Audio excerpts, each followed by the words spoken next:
एक बंद कमरा, एक आखिरी फोन कॉल और कुछ ऐसे सवाल जिनके जवाब अब तक किसी के पास नहीं है। क्या यह एक दुखद हादसा था, आत्महत्या थी, या फिर इसके पीछे कोई गहरी साजिश छिपी है? हरियाणा के रोहतक से सामने आया यह मामला पूरे इलाके को झकझोर चुका है। एक अंतर्राष्ट्रीय कबड्डी खिलाड़ी का परिवार, एक 23 वर्षीय महिला की रहस्यमयी मौत, दोनों पक्षों के गंभीर आरोप और अब पुलिस की जांच, हर नई जानकारी इस कहानी को और उलझा रही है। आखिर उस दिन कमरे के अंदर क्या हुआ था? आइए जानते हैं। अब तक सामने आए तथ्यों और जांच में सामने आई जानकारी के आधार पर पूरी कहानी। मुस्कान की उम्र 23 वर्ष थी।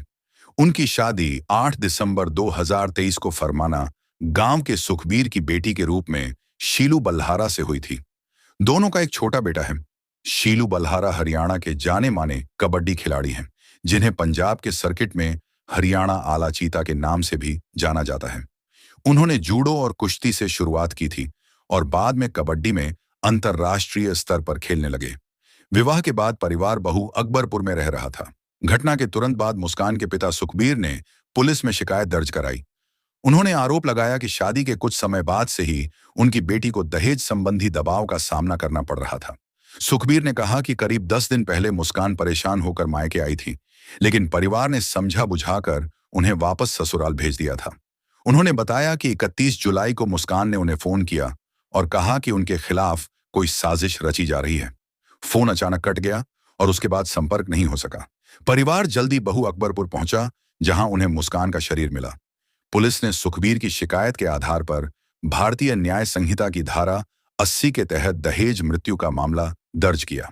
आरोपियों में शीलू बल्हारा, उनके पिता सुरेंद्र, माता निशा और भाई मनीष शामिल हैं। बहू अकबरपुर थाने के एसएचओ जसबीर सिंह ने बताया कि सूचना मिलने के बाद पुलिस टीम मौके पर पहुंची, दरवाजा तोड़कर अंदर गई और फोरेंसिक टीम को भी बुलाया गया। मौके से कोई आत्महत्या नोट नहीं मिला। पोस्टमार्टम के लिए शव को भेज दिया गया। मायके पक्ष का कहना है कि मुस्कान को नियमित रूप से प्रताड़ना का सामना करना पड़ता था और शीलू का व्यवहार भी बदल गया था। उन्होंने दावा किया कि शीलू का अन्य लोगों से संपर्क था और जब मुस्कान ने इस बारे में पूछा तो विवाद बढ़ गया। परिवार का आरोप है कि अंतिम फोन कॉल में मुस्कान डरी हुई लग रही थी। दूसरी ओर ससुराल पक्ष ने इन आरोपों को सिरे से खारिज किया है। शीलू के पिता सुरेंद्र ने मीडिया के सामने बयान देते हुए कहा कि आरोप गलत हैं और विवाद का कारण कुछ और था। उन्होंने दावा किया कि उनके पास चैट, फोटो और कॉल डिटेल जैसी सामग्री है जो सच्चाई सामने ला सकती है और वे इसे पुलिस को सौंपने के लिए तैयार हैं। सुरेंद्र ने कहा कि वे खुद को निर्दोष मानते हैं और जांच में पूरा सहयोग करेंगे। घटना के बाद दोनों पक्षों के बीच तनाव बढ़ गया। गांव में पंचायतें हुईं।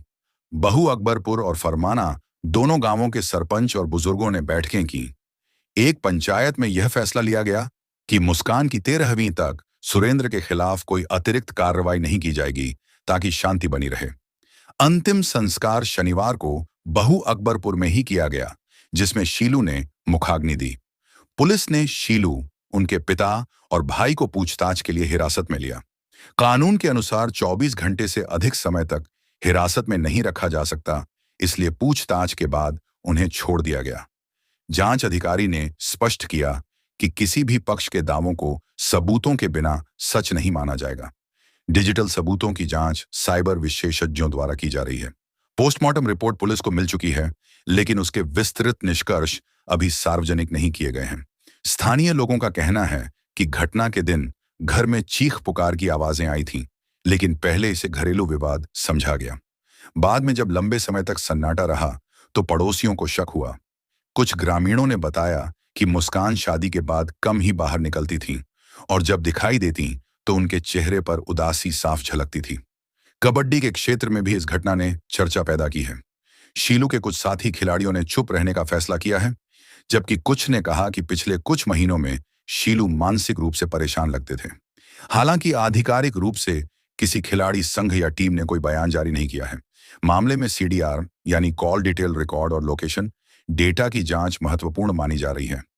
घटना के दिन और उससे पहले शीलू और परिवार के सदस्यों की लोकेशन तथा संपर्क में रहे नंबरों का विश्लेषण किया जा रहा है। मुस्कान के अंतिम फोन कॉल की अवधि और नेटवर्क डेटा भी जांच का हिस्सा है। मायके पक्ष के वकील का कहना है कि फोन का अचानक कट जाना और उसके बाद कई कॉल का जवाब न मिलना असामान्य स्थिति की ओर इशारा करता है। ससुराल पक्ष का रुख है कि वे सबूत पेश करेंगे और पुलिस जांच का इंतजार करना चाहिए।